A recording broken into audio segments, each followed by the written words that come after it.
నాగూర్లోని అక్షర techno school వద్ద ఓ విద్యార్థి తండ్రి అర్ధనగ్న ప్రదర్శన చేశాడు. తన పిల్లలకు టీసీ బోనోఫైడ్ సర్టిఫికెట్స్ ఇవ్వకుండా వేధింపులకు గురి చేస్తున్నారని ఆవేదన వ్యక్తం చేస్తూ నిరసనకు దిగారు. తన ఇద్దరు పిల్లలు ఇదే స్కూల్లో చదివారని 6 ఏళ్లుగా బోనోఫైడ్ టీసీ కోసం తిప్పించుకుంటున్నారని ఆరోపించారు. కాళ్ళు మొక్కినా కూడా కనికరించలేదని ఆవేదన వ్యక్తం చేశారు. ఇప్పటికైనా పాఠశాల యాజమాన్యం స్పందించి తమకు న్యాయం చేయాలని డిమాండ్ చేశారు.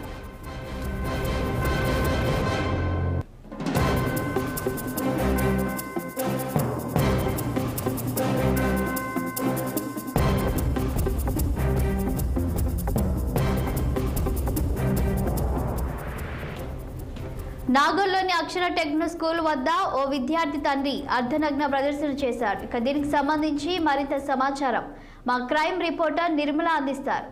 నిర్మల, చెప్పండి. ఇక ఓ విద్యార్థి తండ్రి అర్ధనగ్న ప్రదర్శన చేశాడు స్కూల్ ముందు. కారణాలేంటి? అసలు ఆ స్కూల్ యాజమాన్యం ఎందుకు టీసీ బోనఫైడ్ ఇవ్వట్లేదు? ఎస్ చాలని నాగోల్లోని అక్షర టెక్నో స్కూల్ వద్ద మాత్రము మరి ఒక విద్యార్థి తండ్రి అయితే అర్ధనగ్నంగా కూడా ప్రదర్శన చేస్తున్నాడు. ఎందుకు అంటే కూడా మరి వాళ్ళ తన పిల్లలకి ఇద్దరికి కూడా మరి టీసీ బోనోఫైడ్ సర్టిఫికెట్స్ మరి ఇవ్వకుండా వాళ్ళు ఎక్స్ట్రా ఫీజు కూడా చెల్లించాలి అని స్కూల్ యాజమాన్యం మాత్రం వాళ్ళను గత ఒక 6 సంవత్సరాలుగా కూడా వేధిస్తున్న సంగతి మరి అన్ని చోట్ల కూడా కంప్లైంట్ ఇచ్చినా కానీ ఎవరు పట్టించుకోలేదు అని కూడా ఆ తండ్రి అయితే ఆవేదన వ్యక్తం చేస్తున్నాడు.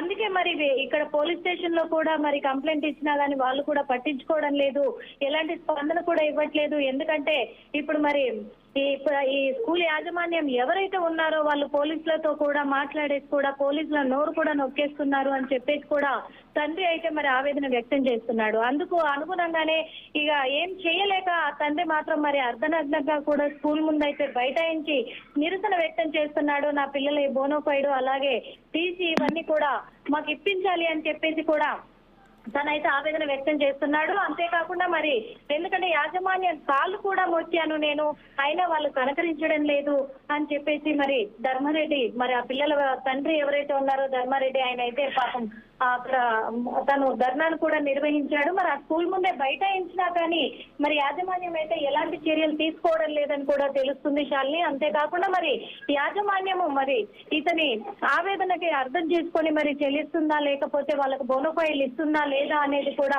వేచి చూడాల్సి ఉంది. మరి అక్రమ ఫీజులను అరికట్టాలని కూడా తనైతే నినాదాలు వ్యక్తం చేస్తున్నట్టు తెలుస్తుంది. మరి అక్రమ ఫీజుల వల్లే ఇలాంటివి చాలా స్కూళ్ళు ఉన్నాయని కూడా తను చెప్తున్న సంగతి కూడా మనము చూస్తున్నాం. Thank you Nirmala.